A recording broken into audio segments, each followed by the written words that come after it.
Juste avant de lancer la vidéo, je fais une petite intro. Donc là, ce que vous allez voir, en fait, c'est le deuxième épisode de mon podcast Ouvrons les yeux. J'en avais déjà fait un sur notre vision du bonheur, sur comment être heureux d'après nous. Et d'ailleurs, merci beaucoup pour tous vos retours sur ce premier épisode. J'ai reçu plein de messages par rapport à ça et vraiment, ça fait trop plaisir de voir que vous avez aimé ce format plus sérieux où vraiment on parle à cœur ouvert avec vous directement. Donc voilà, merci beaucoup pour ça. Et donc là, je vous propose ce deuxième épisode où on va parler du coup du regard des autres et de la pression sociale. C'était un thème qui était aussi beaucoup demandé. Donc voilà, on va parler de nos expériences personnelles par rapport à ça, nos conseils pour se détacher au plus possible du regard des autres, etc. Enfin, il y a plein de trucs très intéressants. Là, pour vous dire, je tourne cette intro après avoir tourné le podcast et vraiment, je suis trop content de cet épisode. Je suis vraiment content. J'ai l'impression qu'on a pu dire vraiment tout ce qu'on voulait par rapport à ça. Enfin, voilà, je sais que ça nous a fait vraiment du bien de faire cet épisode, donc j'espère que ça va aussi vous en faire. D'ailleurs, j'ai tourné cette vidéo avec Brieux, Léo et Juliette de Maison Grise. Et comme pour le premier épisode, on a tourné dans le noir, intégralement dans le noir. Et vous allez pouvoir nous voir avec des caméras infrarouges si vous voulez voir la vidéo. Bon, encore une fois, c'est pas le plus important, c'est vraiment le plus important, c'est d'écouter la vidéo. Et d'ailleurs, évidemment, cet épisode est aussi disponible sur les plateformes de streaming, donc sur Spotify, Deezer, Apple Podcast.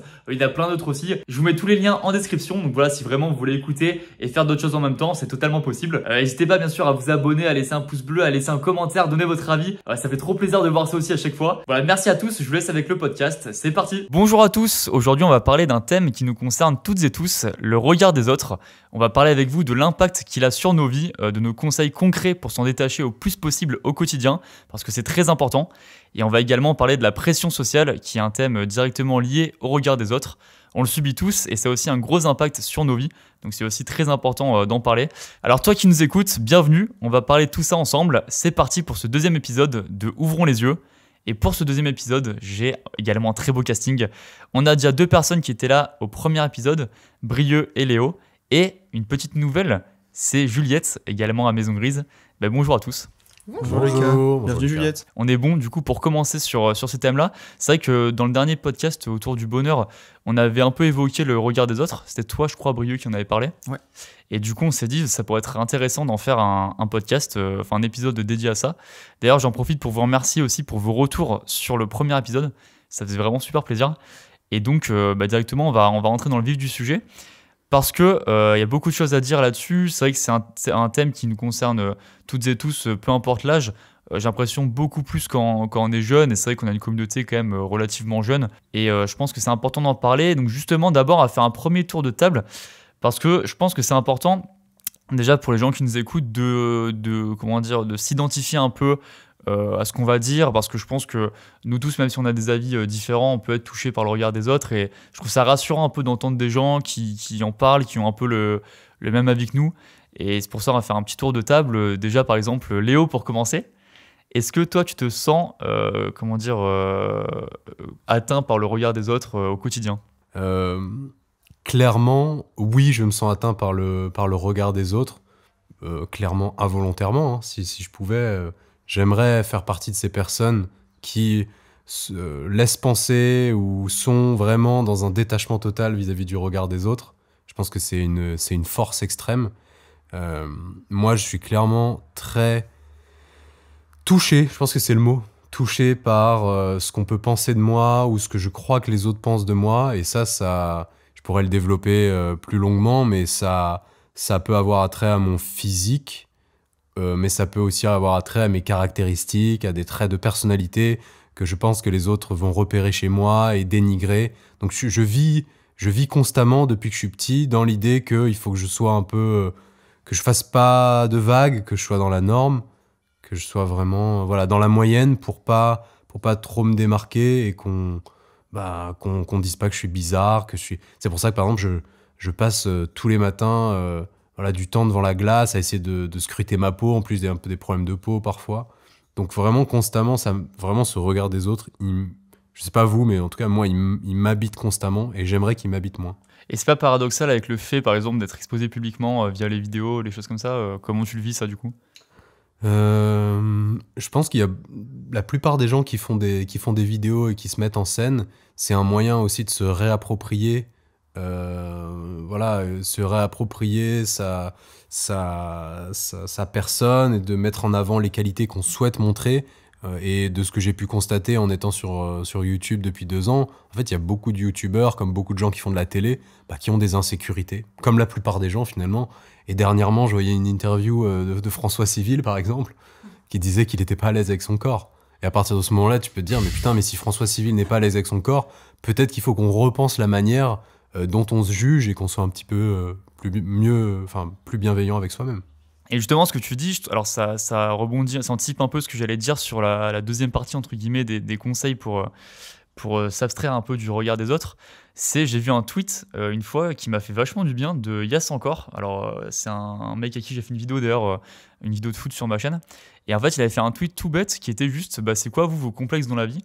Et en fait, ça faisait du bien de lire tous les complexes des gens, parce que c'est que des complexes où tu as l'impression que pour toi, ça n'a pas d'importance. Tu sais, ça peut être des trucs tout bêtes de quelqu'un qui, je sais pas, aime pas une partie de son épaule ou des trucs comme ça qui paraissent pour nous-mêmes hyper bateau, hyper anodin. Et en fait, je trouve que c'est un côté rassurant de se dire que chacun a des complexes et que les siens, faut les accepter parce que nous, on les voit pas forcément chez les autres. Tu vois, c'est quelqu'un, par exemple, ce truc de l'épaule, imagine, c'est quelqu'un, si je l'avais vu dans la vraie vie, je me serais pas douté que c'est un complexe, donc j'aurais eu aucun jugement là-dessus. Et comme réciproquement, c'est des gens qui peuvent finalement avoir aucun jugement sur nos propres complexes qu'on peut se créer nous-mêmes. Voilà, j'anticipe sur un truc, mais je tenais à le dire maintenant. Bon, ça, j'en reparlerai évidemment, on pourra en reparler après dans la suite du podcast. Pour vous, pour Brieux, Juliette, qui veut aussi donner sa vision du regard des autres. Allez, Juliette, tiens, une petite nouvelle. Déjà, Léo, merci d'avoir dit ça parce que ça fait pas mal écho avec ce que je peux ressentir, sachant que moi, je m'étais pas trop posé la question, je crois, avant qu'on ait parlé de ce sujet-là. En fait, je trouve ça même assez intime comme question, finalement.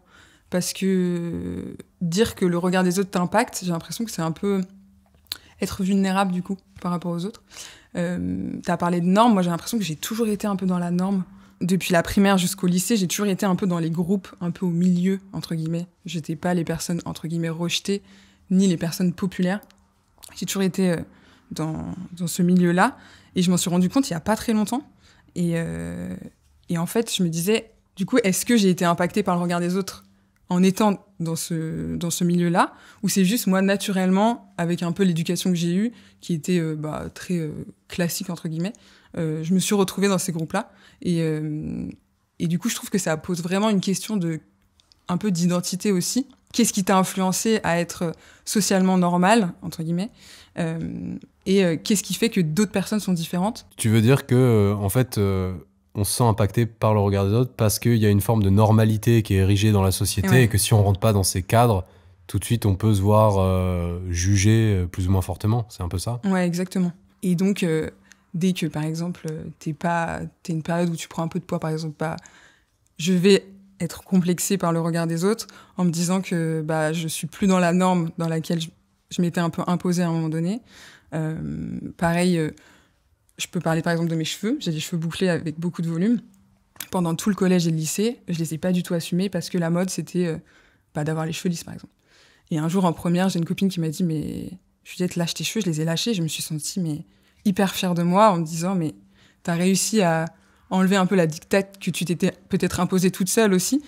Et en fait, maintenant, ça fait partie de mon identité et je suis super fière d'être passée au-dessus. Alors que, par exemple, pour l'extérieur, peut-être que pour vous, avoir les cheveux bouclés, on s'en fout. Ouais, c'est ça qui est fou. C'est que de base, c'est vraiment, je pense, toi qui t'inquiètes de ce que les autres vont penser sur un truc qui nous paraît tellement, nous, anodin, tu vois. Enfin, moi, ça me choquait tellement pas. Enfin, je te connaissais pas à l'époque, du coup, mais ça m'aurait tellement pas choqué. Et j'ai une question, du coup, c'est pareil, ça anticipe un peu la suite du podcast, mais quand t'as fait quand t'as détaché tes cheveux, ce fameux truc qui te faisait peur, est-ce qu'au final, comment ça s'est passé? Est-ce que t'as eu des remarques là-dessus ou au final, tout le monde s'en foutait Mais ce qui est drôle, c'est que je m'en souviens pas, en fait. Donc, c'est que ça m'a pas traumatisée. Donc, a priori, c'était oui. Oui, et puis aujourd'hui, tout le monde me parle de mes cheveux et me dit t'as des trop beaux cheveux. Enfin, mais là, du coup, ça rentre aussi maintenant que je suis acceptée et que les gens me disent que c'est beau, est-ce que c'est grâce à ça que je me sens mieux? Enfin. Et du coup, le regard des autres, il est complètement inscrit là-dedans parce que maintenant, c'est aussi la mode d'avoir du volume. Enfin, je sais pas. Je me permets juste je pense que Brieux, il aura des points très intéressants. On en a sans spoiler, on en a un petit peu parlé avec Brieux en amont pour préparer cet épisode. Et je sais qu'il aura peut-être des avis différents de moi sur certains points. Je pense que juste, il y a une différence des fois qu'on oublie de faire entre le regard des gens, la perception réelle. Enfin, l'impact réel du regard des gens et l'impact perçu. C'est-à-dire que des fois, en fait, c'est ça, typiquement la problématique des cheveux bouclés. Peut-être qu'on que tu t'en es fait une montagne alors que les gens n'y accordaient pas beaucoup d'importance, mais peut-être que dans le même temps, Il y avait aussi effectivement des personnes dans les établissements scolaires avec toi, souvent peut-être des filles, Ouais. qui jugeaient plus les autres filles sur ces thématiques-là. Effectivement, peut-être. peut-être les garçons ne jugeaient pas trop, et inversement. Je pense qu'il y a nous, on a des complexes, les garçons, sur certains trucs, où on y attache beaucoup d'importance, les biceps, moi c'est les abdos. J'ai pas d'abdos, j'ai pas de muscles. Quand je vois quelqu'un avec des abdos, ça me fout le seum. Mais en fait, je suis pas sûr que toutes les filles accordent énormément d'importance à ça, clairement. Et je trouve ça intéressant quand même de rappeler que ça varie, quoi. Bah, ça, je pensais qu'on en parlera aussi beaucoup dans la deuxième partie, entre guillemets, sur nos conseils, parce que je pense que c'est vraiment le cœur du sujet. Avant ça, évidemment, Brieux, toi c'est qu'on a l'impression, en te connaissant au quotidien, peut-être les gens te connaissent un peu moins en vidéo, mais tu es vachement détaché, toi, du regard des autres, parce que voilà, tu te comportes vraiment comme tu veux. Enfin, je te laisse en parler, mais justement, est-ce que c'est le cas? Est-ce que tu es quand même un peu atteint par ça? Dis-nous tout. Juste, alors je réponds à ta question, je te le promets, mais juste, pour moi, je voulais juste développer un peu ce que disait Juliette sur la norme. Pour moi, en fait, ce qui régit tout ça, c'est la peur de l'exclusion sociale. Pour moi, c'est la plus grande peur qu'on peut avoir en tant qu'être social. Et surtout, je pense que ce truc-là, il est encore plus accentué quand tu es au collège, au lycée, où tu es constamment en groupe, tu as des centaines de personnes autour de toi, il y a des centaines de personnes qui connaissent ton visage. Et en fait, si tu veux faire partie de ce collectif, il faut juste être normal. Si t'es pas normal, tu peux que t'exclure. Et donc, c'est à ce moment-là que t'es obligé d'être en accord avec certaines normes et que tu peux pas être toi-même, tu peux pas être pleinement toi-même, t'es obligé de suivre des règles. Et pour moi, c'est vraiment la base de ce truc-là. C'est pourquoi est-ce qu'on a peur du regard des autres? Parce qu'on a peur d'être exclu. Et je vais essayer d'expliquer que pour moi, c'est pas vrai, quoi. Alors du coup, ce que tu disais, c'est que moi, je donne l'impression de me foutre du regard des autres. C'est pas du tout le cas. Je sépare deux choses. Il y a l'apparence et plutôt tout ce qui est comportemental. Moi, j'avoue que mon apparence, ça m'a jamais importé. Depuis, j'avais expliqué ça, mais depuis le collège, en fait, je prends le premier vêtement de chaque pile et je le mets. Donc, si je mets un gilet rouge avec un pantalon bleu turquoise, ça m'importe vraiment très très peu. Et pareil, quoi, je me suis jamais coiffé de ma vie, par exemple. C'est un truc tout bête, mais ça, en fait, j'ai vite remarqué que ce truc-là de me moquer de mon apparence, ça m'est vachement bénéfique, parce que ça fait que les gens qui m'entourent et qui décident de m'accepter sont des gens bienveillants. Ce sont des gens qui vont pas se baser sur mon apparence pour me juger et qui vont chercher à creuser plus loin. Et ça fait que j'ai eu du coup la chance dans ma vie de côtoyer quasiment que des gens qui me voulaient du bien. Et juste ça, c'est génial, quoi. J'ai pas eu mes potes de collège, bah, je les connais tous encore, quoi. C'est mes potes et on se lâchera pas parce que c'est une vraie amitié, quoi. Elle est basée sur du concret, tout ça, et ça, je trouve ça vraiment génial, quoi. J'ai jamais eu de fausses relations qui étaient vraiment liées à l'apparence et on traînait ensemble juste parce qu'on était beaux gosses.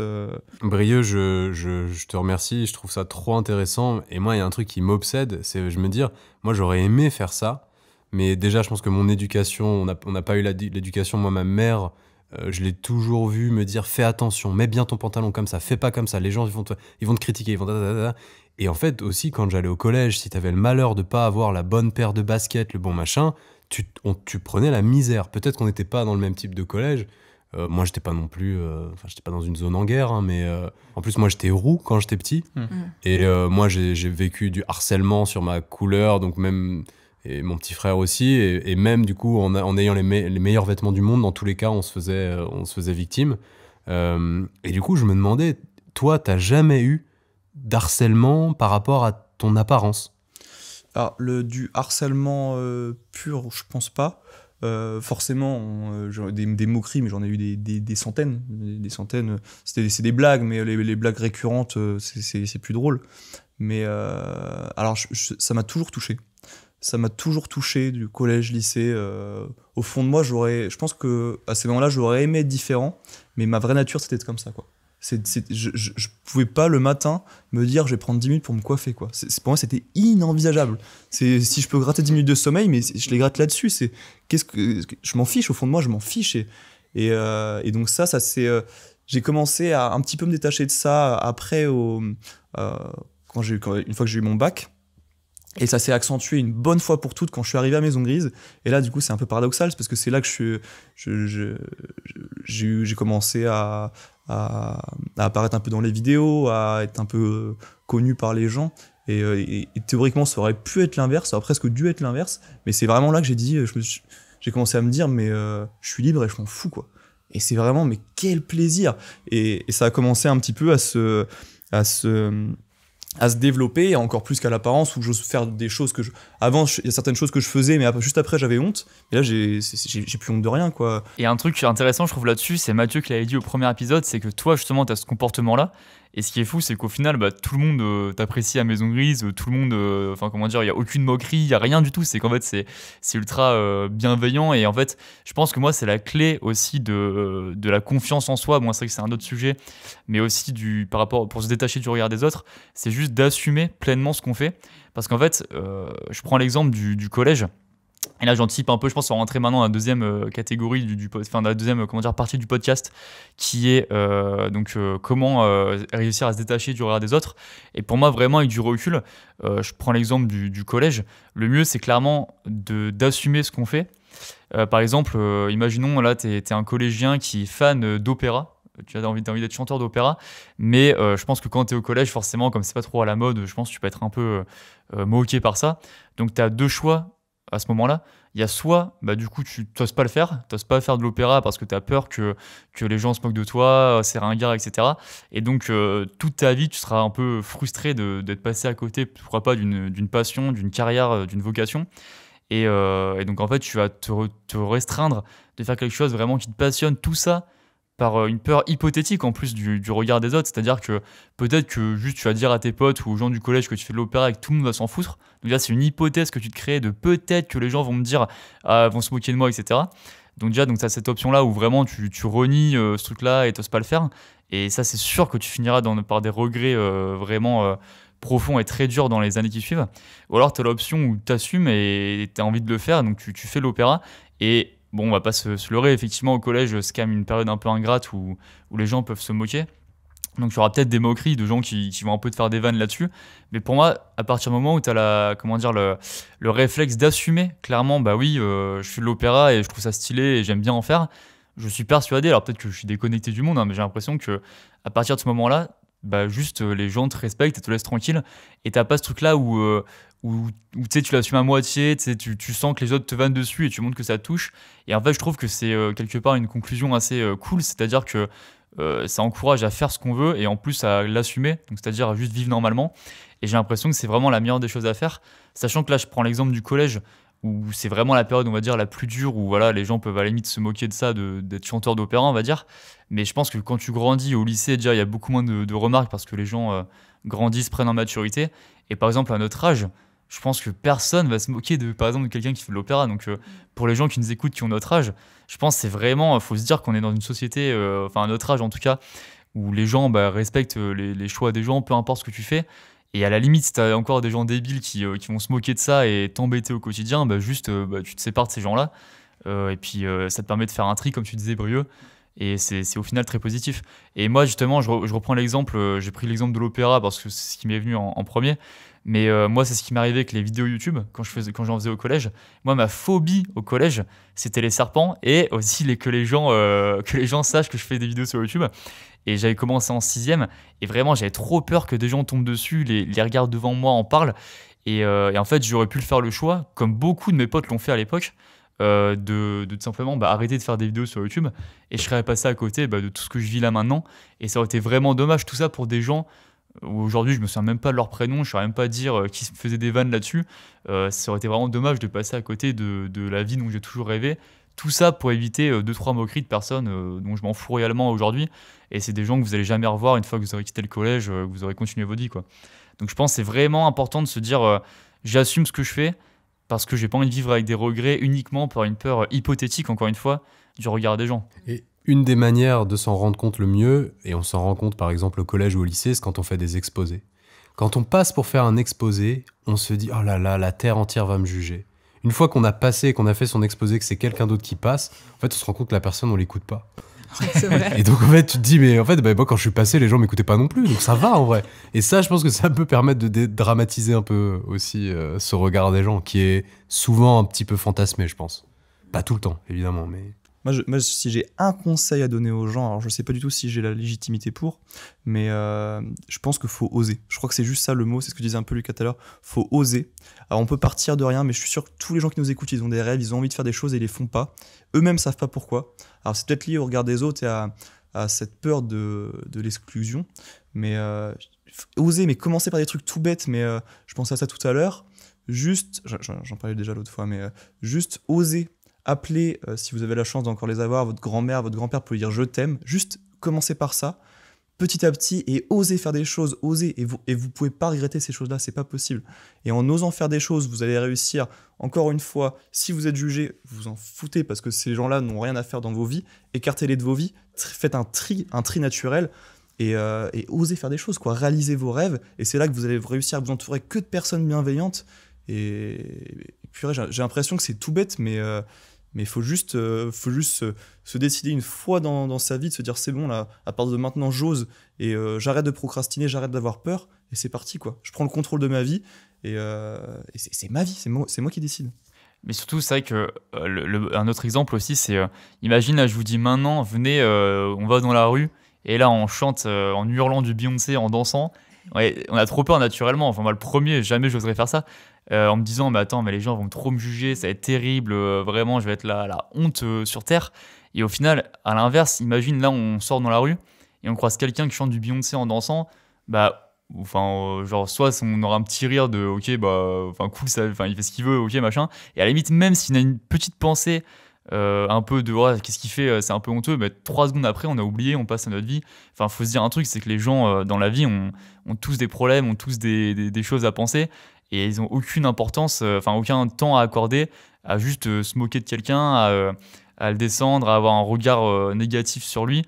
Donc faut vraiment avoir ça en tête, c'est que globalement les gens s'en foutent de vous, quoi. Donc faut surtout pas se limiter. Non, mais c'est pas ça que je veux dire, mais c'est pas si le message est le bon, le cas, mais là c'est pas ça que je veux dire, mais tu vois, c'est pas négatif. Enfin, c'est dans le sens où chacun a tellement de choses à penser que faut pas se restreindre en disant mais attends, imagine là si je fais ça, je me lance dans tel projet, lui il va vraiment se moquer de moi pendant des journées entières. Non, en fait il a sa vie de son côté, et faut vraiment pas se soucier de ce regard là négatif, quoi. C'est drôle ce que tu dis, parce que hier, avec une partie de l'équipe, on était sur la plage.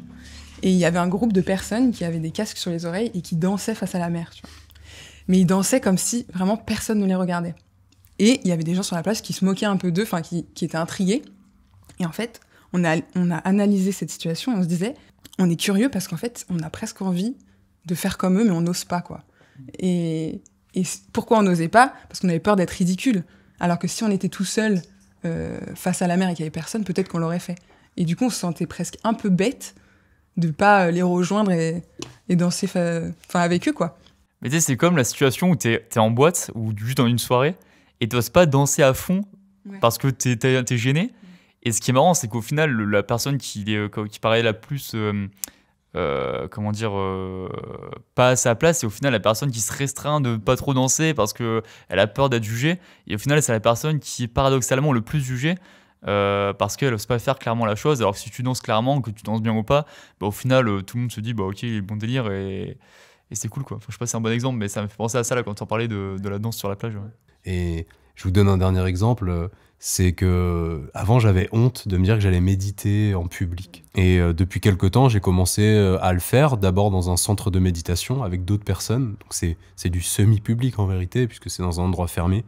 Et dernièrement, j'ai passé une étape de boboisation et j'ai décidé de méditer face à la mer. Il y a des gens qui passent derrière toi, mais tu t'en fous en fait. C'est parce que ces gens-là, ils ne remarquent souvent pas que t'es là. Et ensuite, ça fait du bien de méditer face à la mer. Surtout que cette personne-là qui marche sur la plage avant de te croiser, tu vas le penser à plein de choses de sa vie. Et une fois qu'elle t'a croisé, elle va pas passer une demi-heure à se dire mais attends, ce mec il médite sur la plage, c'est fou. Enfin, tu vois, à la limite, il y a une mini pensée, mais surtout que de base, évidemment, elle te jugera pas. Et même si elle a remarqué que t'es là, et ben en fait, ça durera 2 secondes. Et après, hop, elle reprend sa pensée et elle s'en fout. C'est ça ce que je disais tout à l'heure. C'est dans le truc de s'en foutre, c'est que ils ont tellement de choses à penser dans la vie que là, un mec qui médite sur la plage, c'est tellement le dernier de ses soucis, quoi. Enfin, c'est ça qui permet de relativiser, je trouve. Et de l'anticonformisme, ça fait penser, parce que ça nous fait du bien à nous, mais je pense que ça peut aussi nous être bénéfique. Ce que je te disais, quand j'ai passé mon entretien à Maison Grise, j'ai pris le train et j'avais un pull moche de Noël. J'ai passé le 22 décembre, j'avais un pull moche avec les rennes là, enfin c'est pull moche vraiment, avec un renne et derrière il y avait ses fesses. Et j'avais prévu une chemise dans mon sac. Quand je sors ma chemise dans le parc en face de Maison Grise pour me changer, elle est un tout petit peu froissée. Je me dis tant pis, je prends mon pull renne et je fais l'entretien. Donc, même si on a l'impression que c'est une boîte de divertissement, c'est un entretien qui est très très formel, où on nous parle des valeurs de l'entreprise, tout ça. Moi, je suis très sérieux et j'ai juste ce petit décalage-là. Et ça leur a beaucoup plu parce qu'ils ont compris que malgré tout, mon profil était un petit peu différent. Et je crois que c'est le bon exemple, l'entretien d'embauche. Si tu sors un petit peu de la norme, si tu en as un sur les 10 profils qu'on candidaté, qu'on fait un entretien, qui sort juste un tout petit peu de la norme, forcément les recruteurs vont s'en souvenir et forcément ils vont. Et alors, je promets pas que tu seras pris, mais forcément ils vont peut-être plus penser à ton dossier, ils vont se souvenir de toi. Et je crois qu'il faut marquer les gens. Et c'est une manière très simple de marquer les gens si on est juste pas normal, quoi. Par contre, c'est une très bonne transition un peu en direct sur aussi la pression sociale. Notamment là tu parlais des études, je trouve que c'est vraiment un point donc, qui est forcément lié au regard des autres. Je pense qu'il y a beaucoup de jeunes qui nous écoutent et qui doivent faire des choix d'études ou qui sont dans des études qui leur plaisent pas forcément, et peut-être qu'ils ont choisi ou justement pas choisi ces domaines-là à cause d'une pression sociale. Par exemple, leurs parents voulaient absolument qu'ils fassent des grandes études, ou alors à l'inverse, ils n'avaient pas la prétention de pouvoir faire une grande école parce qu'ils n'avaient pas d'assez bons résultats ou je sais pas quoi, enfin peu importe le domaine. Et je trouve que la pression sociale, c'est aussi la peur de décevoir les gens qui comptent pour nous. Par exemple, c'est vrai que là je reprends mon cas pour les études, c'est que moi à l'époque au lycée, je voulais déjà être youtubeur, on va dire. Bon, après, ma chaîne marchait pas du tout. Donc, et comme c'est pas un métier conventionnel, on va dire qu'il n'y avait pas du tout d'études pour faire ça. Enfin, il n'y avait pas d'école d'audio. Enfin, si, il y avait des écoles d'audiovisuel, mais il n'y avait pas vraiment de débouchés pour être youtubeur, évidemment. Et du coup, je savais pas trop quoi faire. Et je m'en souviens toujours, c'était un été, je pense en 2014-2015, où on avait des amis de mes parents chez nous. Et en gros, l'ami de mes parents me demande qu'est-ce que je vais faire plus tard dans la vie. Et en fait, moi, j'avais plutôt des bonnes notes au collège, lycée. Et du coup, mon père, naturellement, il répond lui, il va faire une prépa, c'est sûr, il a des bonnes notes, etc., quoi. Et en fait, moi, j'avais pas spécialement envie de le faire, mais j'avais l'impression que comme tout le monde me disait ça, j'étais un peu obligé de le faire, quoi. Et j'avais peur, si je le faisais pas, de justement décevoir ma famille, mes parents, mes grands-parents. Et du coup, je n'osais pas trop changer de voie ou même tout simplement faire une école d'audiovisuel qui paraissait moins prestigieuse qu'une école, une grande école, une école d'ingénieur comme j'ai fait, qui paraissait un peu plus, stylée entre guillemets pour les parents et même pour la société, on va dire. Parce que tout est bête, hein, justement, mais c'est vraiment une pression sociale qui s'installe au fur et à mesure des années. Et donc, j'ai fait cette école d'ingé qui m'a pas plu. Et donc, clairement, j'ai eu l'opportunité de pouvoir être youtubeur en intégrant Maison Grise, etc. Bref. Et du coup, il y a ce moment-là où j'ai dû dire à mes parents que je voulais arrêter des écoles d'ingénieurs, l'école d'ingénieurs que je faisais, pardon, pour être youtubeur. Et en fait, j'avais trop peur de me dire, mais attends, comment ils vont réagir? En plus, ou un truc tout bête aussi, je me disais, mais attends, mes grands-parents, ils vont rien comprendre, ils vont se dire, mais qu'est-ce qu'il fout, c'est terrible. Et en fait, il y a un moment où il faut quand même se dire que même si tu déçois tes grands-parents à la limite où ça les inquiète, c'est que là, par exemple, pour l'exemple de youtubeur, c'est que c'est un métier qui ne connaissent pas. Donc eux, forcément, ils vont s'inquiéter, mais ils vont pas connaître, ils vont pas savoir ce que c'est concrètement. Et puis même, il faut quand même se dire un truc, c'est que, même si c'est un peu triste de dire ça, mais ils seront pas tout le temps là dans ta vie. Donc c'est juste, imagine, t'as fait ce choix d'ingénieur pour satisfaire ce qu'ils attendent de toi. Et ben, peut-être à 35-40 ans, ils seront plus là, donc tu n'auras plus rien à prouver à personne et juste tu seras enfermé dans un choix de vie qui te plaît pas. Et tout ça pour cette pression sociale plus ou moins inconsciente, c'est-à-dire que même si tes grands-parents te disent rien ou ta famille te dit rien, tu as l'impression qu'ils attendent un truc de toi et du coup tu t'enfermes dans un secteur qui te plaît pas forcément.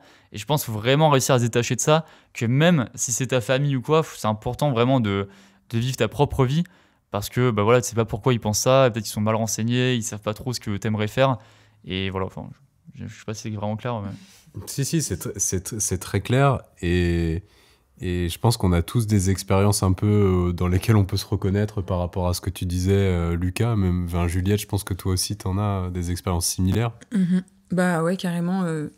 Pareil, après ma licence de psycho, déjà psycho, ça parlait pas du tout à mes parents. Ils m'ont jamais mis la pression sur mes études. Et là, pour le coup, je crois que je m'en suis toujours un petit peu foutu du regard des autres sur mon expérience pro et scolaire. J'ai toujours testé plein de choses, j'ai pris des risques, que ce soit financiers ou je suis partie à l'étranger après une licence alors que mon père me disait mais non, mais tu pars dans une famille que tu connais pas, comment tu vas faire? Je préfère que tu fasses un service civique, que tu rencontres des professionnels, que tu travailles, etc. Je lui dis bah non, parce que moi j'ai envie de partir, de vivre pour moi et de m'ouvrir l'esprit. Au final, je crois que ça a été la meilleure décision de ma vie pour la suite. Mais honnêtement, j'ai pas vraiment ressenti cette pression-là parce que j'étais assez sûre de moi et je pense que ça a plutôt rassuré mes parents de se dire dans tous les cas, elle fera comme elle veut, donc on s'inquiète pas trop, quoi. T'as pas trop eu l'impression de devoir faire de devoir faire des choix pour eux, puisqu'au final, t'avais assez de force et assez d'affirmation pour dire non, mais ok, j'ai cette pression-là, mais je la mets de côté, entre guillemets. Oui, après, en fait, je sais pas vraiment la différence entre la pression et l'inquiétude, je crois. Parce que la pression, pour moi, c'est presque de l'obligation. Enfin, là, c'était plus une inquiétude de parents en disant, parce qu'en fait, j'étais prise dans un service civique. Et 15 jours avant, j'ai dit, j'ai une proposition pour partir dans une famille que je connais pas, je préfère ça. Mais j'ai quand même appelé tous mes copains avant, savoir ce qu'ils en pensaient. Et t'as pas eu peur à ce moment-là, justement, de te dire peut-être je vais pas le faire parce que ça va décevoir des gens, ma famille vont me juger ou mes amis vont me juger?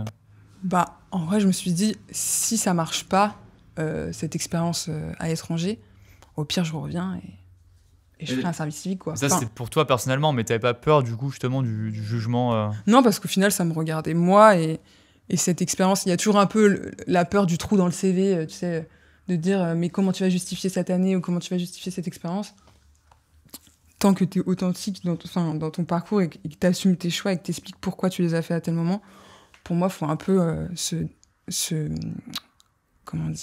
détacher de ce truc de faire des choses linéaires pour se rassurer, pour avoir un truc carré. Et un peu comme tu disais avec l'école d'ingénieur, même j'ai des amis qui font des études, par exemple, de droit, qui sont allés jusqu'au master, ils savaient qu'ils aimaient pas ça, mais pour se rassurer d'avoir commencé quelque chose et d'aller au bout, ils ont fait leur master et ils ont eu leur master, et au final, maintenant, ils sont en réorientation, quoi. Alors que moi, j'ai l'impression d'avoir pris le temps, chaque année, de faire une expérience différente. C'est là où tu fais des rencontres, que tu apprends à te connaître aussi, quand t'es pas dans une zone de confort. Et au final, c'est grâce à ça que je suis dans le métier que j'aime aujourd'hui, quoi. Mais c'est vrai que là, tu as donné le bon exemple. C'est moi aussi, j'ai pas mal de potes qui ont suivi des études qu'ils n'aiment pas forcément et du coup, ils sacrifient presque 6 ans ou là, le master 5 ans, mais dans un domaine qui leur plaît pas, uniquement, en grande partie en tout cas, parce qu'ils ont peur de ce que vont dire leur famille, leurs potes s'ils arrêtent. Et en fait, ça qui est terrible, c'est que uniquement, c'est vraiment tu sacrifies ta propre vie pour le regard des autres, et encore une fois pour vraiment un jugement hypothétique des gens. C'est-à-dire que peut-être qu'à tes potes s'ils avaient dit à leurs parents qu'ils voulaient arrêter leurs études de droit au bout de la première année, peut-être que leurs parents ils auraient dit ok, peut-être qu'ils les auraient un peu dissuadés au début, mais finalement avec des bons arguments ils auraient dit vas-y, fais ce que tu veux. Je pense que c'est vraiment important de pas trop prendre en compte ça, même si évidemment, si tout le monde a un raisonnement objectif sur un choix de vie que tu fais qui te paraît néfaste, il faut quand même être un peu objectif et se dire peut-être qu'ils ont raison. Mais c'est drôle parce que tu parles des parents, mais moi il y a plein de personnes qui se mettent la pression tout seuls aussi en se comparant à leurs amis notamment ou aux personnes qui connaissent, et il n'y a pas que les parents qui mettent cette pression. Par exemple, je lance complètement un autre sujet. Je ne sais pas si vous vouliez parler encore là-dessus, mais par exemple, avoir des enfants, tu vois, là, on arrive un peu vers la trentaine, malheureusement. Et, pas tous. Oui, c'est vrai. Je parle que à Léo, en fait. Du coup, plus tu avances dans le temps, plus les personnes ont des enfants. Si moi, demain, je décide de ne pas en avoir, je me poserai quand même la question, même si je suis sûre de moi, parce que comme tout le monde en a, je me dirais, mais est-ce que c'est le bon choix? Est-ce que je vais pas regretter ce choix-là parce que après, je serai la seule à être dans ce cas-là? Et du coup, faut du coup se justifier de tes choix, alors qu'en fait, c'est propre à chacun et chacun devrait être libre de faire ses propres choix, quoi. Bien sûr. Est-ce que je peux rebondir, Lucas, juste sur ce que tu disais à un moment au début, Juliette, sur, je sais pas différencier la pression sociale de l'inquiétude. Je pense que la pression sociale, et notamment celle des parents, des pères, peut être motivée par une inquiétude. Je pense que c'est pas exclusif, et j'en profite pour dire que je pense pas que toute pression sociale est mauvaise.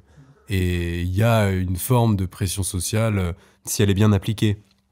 et qu'elle déstabilise pas l'individu, peut lui permettre de l'orienter voilà, vers des choix. Enfin, typiquement, à la base, il y a des pressions sociales qui font que, bah, par exemple, les individus sont invités à se laver tous les jours, ou quasiment. Parce que c'est... Ouais, il n'y a pas de loi pour dire qu'il faut se laver tous les jours, mais on sait que c'est à peu près la fréquence à laquelle c'est bien de prendre une douche pour pas importuner les autres. Alors, une douche par jour, une douche tous les 2 jours, pour certains, etc. Je pense que voilà, il y a des règles qui sont bien, et dans le cas des parents, vos parents, s'ils vous mettent la pression, c'est pas qu'ils ont envie de vous emmerder ou qu'ils vous détestent. C'est que bah, chez eux, ça vient d'inquiétude et de volonté que leur enfant réussisse bien, et ils calquent, ils projettent leurs propres insécurités et leurs propres espoirs sur leurs enfants par rapport à leur vécu et en fonction de leur expérience. C'est-à-dire que, typiquement, dans ton cas, Lucas, je comprends que tes parents ils voulaient que tu fasses ingénieur. Parce qu'ils connaissaient pas YouTube, enfin, ou pas beaucoup peut-être. Et ils ne voyaient pas comment tu allais pouvoir te projeter, parce qu'en fait, le métier existait même pas vrai. Enfin, ça existait, tu vois, mais je pense en 2014, la filière YouTube n'était pas encore constituée et structurée comme elle l'est aujourd'hui, ou à recruter des dizaines de personnes. Donc voilà, c'est juste un plaidoyer pour les boomers pendant quelques secondes, pour dire que voilà, il n'y a pas que des gens qui vous veulent du mal quand ils vous mettent de la pression. Non, bien sûr, et bah, dans mon cas personnel, mes parents, ils ont accepté, ils m'ont laissé largement faire YouTube, enfin en tout cas tenter ce que je voulais faire.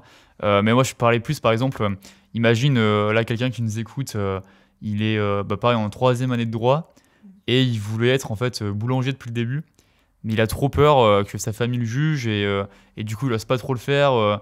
Ou alors, il y a un de ses amis qui lui dit maintenant, tu vas quand même pas faire ça, c'est un de ses potes de fac de droit. Et du coup, il va jamais oser le faire en se disant, mais attends, imagine, je le fais, donc on va me juger, on va me dire, bah tu vois, je t'avais dit, ça marche pas, etc.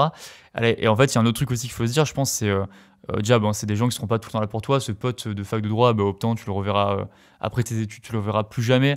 Et du coup, tu auras sacrifié un truc uniquement par peur, encore une fois, je répète, mais hypothétique de peut-être ce que ce gars aurait dit.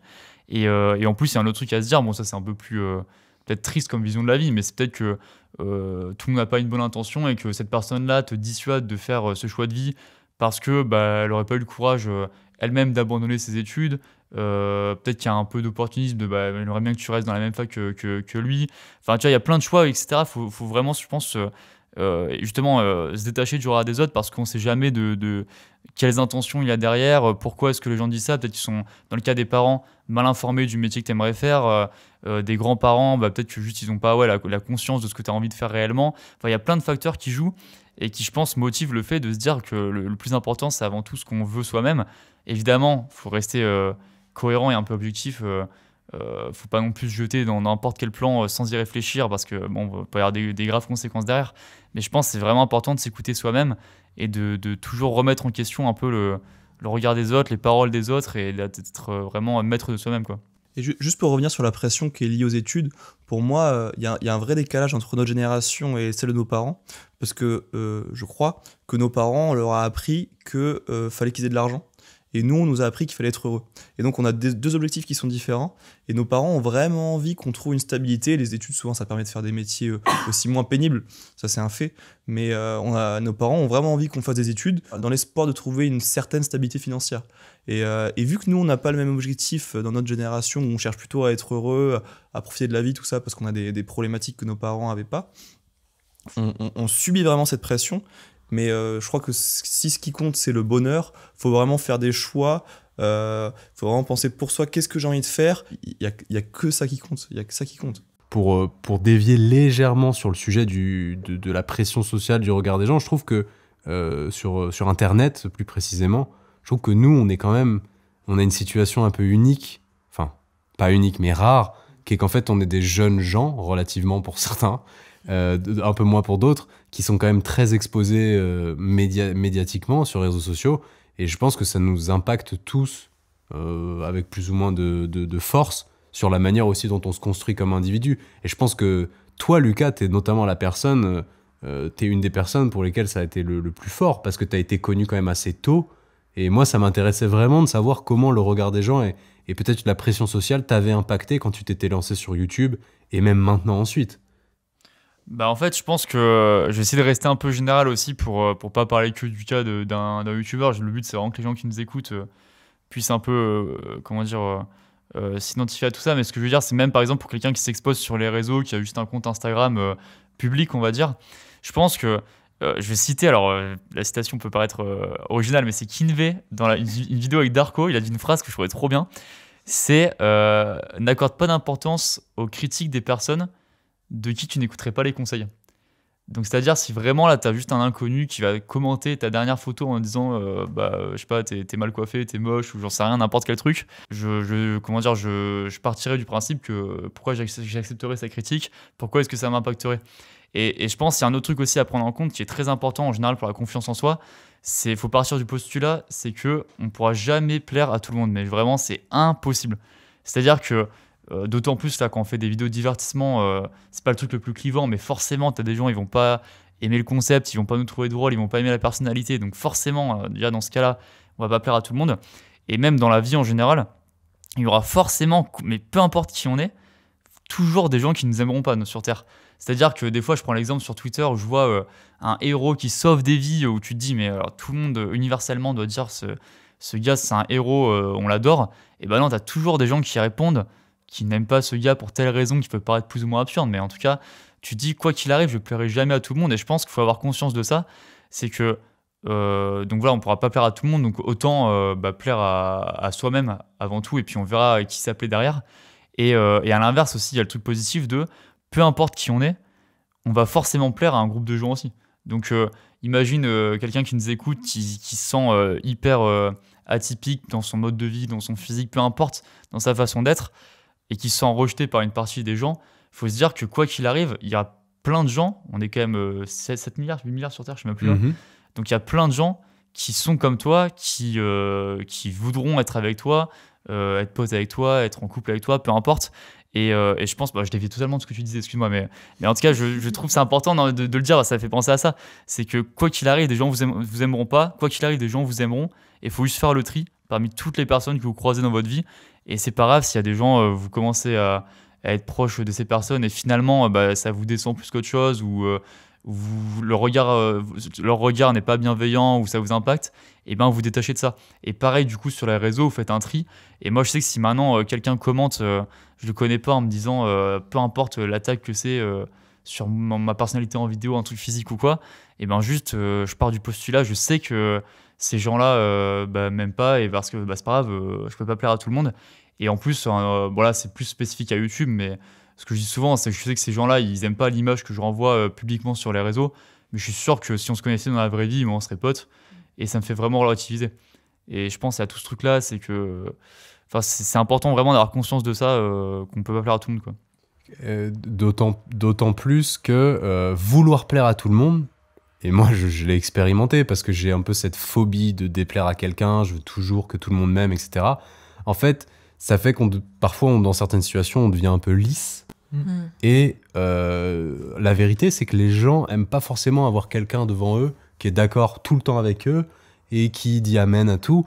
Au contraire, ça amène beaucoup plus de richesse de savoir amener un point de vue différent si c'est dit de la bonne manière, si c'est dit avec les formes, avec politesse, etc.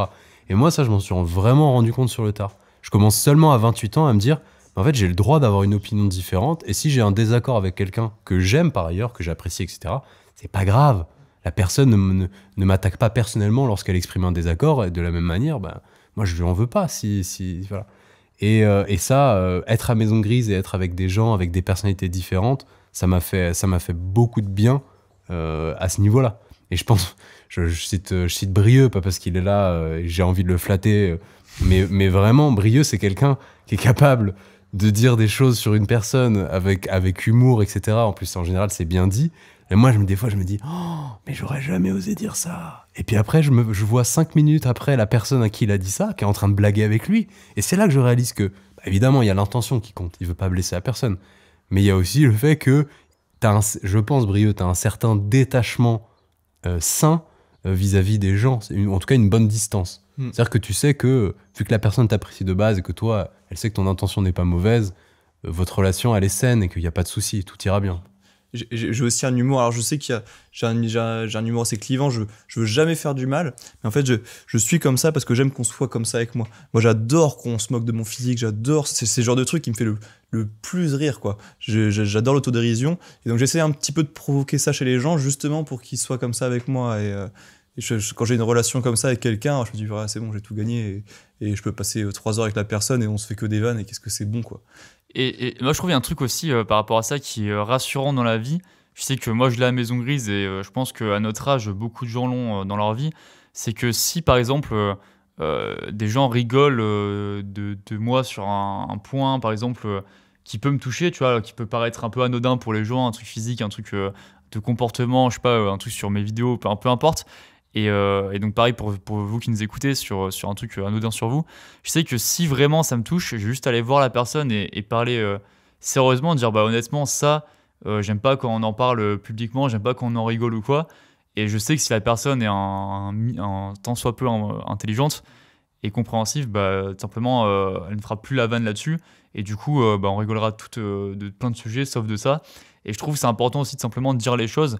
Et pareil, de pas avoir peur de se dire, bah attends, si je vais dire ça aux gens, ils vont penser que je suis relou ou que je suis susceptible, etc. Non, c'est juste, bah voilà, on peut rigoler de plein de choses. S'il y a vraiment un truc qui touche, je trouve ça bien d'en parler. Et de façon générale, ça aussi, c'est un autre truc sur le regard des autres. Je trouve ça cool des fois, on se fait des montagnes sur des trucs qui nous complexent ou quoi. Et quand on parle avec les gens, ils remarquent même pas que ça te complexe. C'est un peu ce que je disais au début du podcast, mais que des fois, on s'invente des complexes soi-même, et je pense que c'est bien d'en parler pour dédramatiser la chose avec ceux pour qui on donne de l'importance, quoi. Ouais. C'est aussi éviter les pensées, ce qu'on appelle les pensées du deuxième et du troisième ordre. Pensée du premier ordre, c'est je pense que. Pensée du deuxième ordre, c'est je pense qu'il pense. Pensée du troisième ordre, c'est je pense qu'il pense que je pense. Et en fait, quand tu interprètes constamment ce que les autres vont penser en fonction de ce que tu vas dire, etc., en fait, 90% du temps, t'as faux. Tu vas toujours souvent dramatiser ce que sera la réaction potentielle d'une personne en fonction de ce que tu vas dire. La vérité, c'est que la plupart du temps, soit les gens s'en moquent de ce que tu as dit, soit ils vont avoir une réaction bien plus neutre ou moins grave que ce que tu pensais. Donc, voilà, il faut relativiser, et puis... Collectif Métissé disait « laisse parler les gens ». Je pense qu'il y a vraiment une part de vérité là-dessus, même si c'est un peu trivial de dire ça. Mais... Et tu vois, ce que tu dis là, c'est ce qui peut être terrible, c'est qu'imagine des gens vont se faire des films pendant 10 ans parce qu'ils ont peur, par exemple, de se lancer dans un truc. Imagine quelqu'un qui nous écoute, qui a toujours voulu être chanteur, mais qui a jamais osé le faire par peur de la réaction de ses amis, ses parents, machin. Pendant 10 ans, ça va se monter un scénario en tête de c'est terrible si je le dis, mais alors ils vont se moquer de moi, ils vont se dire mais qu'est-ce que tu dis, etc. Et au final, le jour où ils vont le dire, bah, la réaction sera a priori effectivement beaucoup moins importante que ce qu'elle craignait. Et du coup, la personne va se dire, mais attends, ça veut dire pendant 10 ans, je me suis vraiment pris la tête sur des choses qui m'ont bouffé au quotidien et qui m'ont fait perdre 10 ans sur un truc qui la passionne, qui aurait pu vraiment lui apporter énormément de bonheur. Tout ça par, encore une fois, la peur hypothétique du regard des autres. Et je prends juste un exemple, je parle beaucoup, je suis désolé, mais je prends un exemple que j'ai déjà pris dans le dernier épisode, c'était... la série Normal People, j'en parle souvent. Donc c'est une série très intéressante sur plein de points. Et sur le regard des autres, je trouve que c'est magnifiquement bien traité. C'est un peu au cœur de la série. Bon, je vais légèrement un peu spoil un truc, mais en gros, l'histoire, donc c'est quelqu'un qui est très populaire au lycée, qui a une relation avec une fille qui est vraiment la moins populaire, qui est un peu moquée par tout le monde. Et du coup, le gars populaire... bon, on dirait que c'est une série de merde écrit comme ça, mais c'est vraiment beaucoup plus profond. C'est vraiment beaucoup plus profond, je vous jure. On a l'impression que c'est scénario bateau, mais c'est vraiment très, très bien traité. Et bref, et donc du coup, le gars populaire va avoir peur que cette relation soit mise en lumière, que ses potes apprennent en fait simplement qu'il sort avec cette fille. Et du coup, il va, par cette peur hypothétique de ce que les gens vont penser, il va essayer un peu de cacher la relation, et du coup, ça va faire du mal au sein de son couple. Et au final, voilà, ça va au final gâcher son histoire avec cette fille. Tout ça, encore une fois, par peur de ce que les gens ont pu penser. Et au final, après des années, il apprend qu'en fait, ses potes étaient au courant quasiment depuis le début de l'histoire avec cette fille-là. Et qu'en fait, la preuve, il ne s'est jamais rien passé. En fait, ses potes ne sont jamais allés le voir en se moquant de lui. Et même si, ce que disait Brie, même s'il se moquait de lui, très bien, il fait le tri. Et pourquoi il serait pote avec des gens qui se moquent de lui pour des choses aussi anodines qui le rendent heureux, quoi. Donc ça permet de faire le tri. Et en plus, voilà, la morale, c'est que au final, les gens s'en foutent, quoi. Ils avaient leur vie de leur côté. et ils ont absolument pas jugé ce gars-là. Et au final, ça a vraiment déteint sur sa propre vie, tout ça par cette peur hypothétique de ce que les gens pensaient, quoi. Bon, c'est évidemment une fiction, mais je trouve que ça reflète très bien la réalité. Et j'en profite pour dire que c'est une super série, donc regardez-la. Tu nous as convaincus, Lucas. Moi, je vais regarder. C'est vrai, vraiment. Et vous pensez pas qu'on a plus tendance à avoir un regard des autres négatif quand on a un regard de soi-même négatif aussi? Et inversement, quand on est quelqu'un de très assuré, de très affirmé, on se dit que on s'en fout du regard des autres, on est conscient qu'ils ont on est conscient qu'ils ont un regard plutôt neutre ou voire positif envers nous. À l'inverse, quand on a masse d'insécurité, qu'on est constamment à se scruter dans le miroir, en fait, on projette ces mêmes attitudes. Vu que nous, on passe notre temps à se scruter, on se dit, mais en fait, c'est sûr, les autres, ils font ça, tu vois. Et je me dis, est-ce que trouver une solution à ce problème du regard des autres, ça passe pas déjà par, et on en a parlé, hein, Brieux, Lucas, Gilles, vous l'avez évoqué, la question de la confiance en soi, finalement, qui, je pense, est hyper importante. Tu pourras jamais régler cette question d'avoir peur de ce que les autres pensent de toi si t'as pas réglé le problème que certaines personnes ont avec elles-mêmes dans leur manière de s'assumer. Moi, depuis tout à l'heure, je dis que le regard des autres ne m'atteint pas dans tout ce qui est lié à l'apparence, mais pour autant, j'ai pas le sentiment d'avoir vraiment confiance en moi, parce que là, ce que tu disais, ma plus grande peur sociale, c'est de décevoir mes proches, et c'est vraiment quelque chose qui me touche sincèrement. Et si je sais que ce soit mes proches, mes collègues, tous les gens qui m'entourent et que j'apprécie moi, alors je ne demande pas forcément qu'ils m'apprécient, mais si moi je les apprécie et que je les déçois, c'est vraiment quelque chose qui m'atteint profondément et qui me touche. Alors donc cette espèce de peur-là, elle influence mon comportement. Et même si des fois je m'en fous, je fais des vannes, si je fais une vanne à quelqu'un et que ça touche la personne et en fait j'ai déconné, alors, ça, c'est vraiment quelque chose qui m'embête, parce que le but c'est vraiment pas de blesser, d'entacher mes relations, c'est plutôt justement c'est de créer des liens. Et si ce côté-là un peu je m'en foutiste qui est lié à l'apparence atteint les autres et les déçoit, c'est à ce moment-là que je bascule et que je perds un peu cette espèce de confiance que je peux avoir en moi, quoi.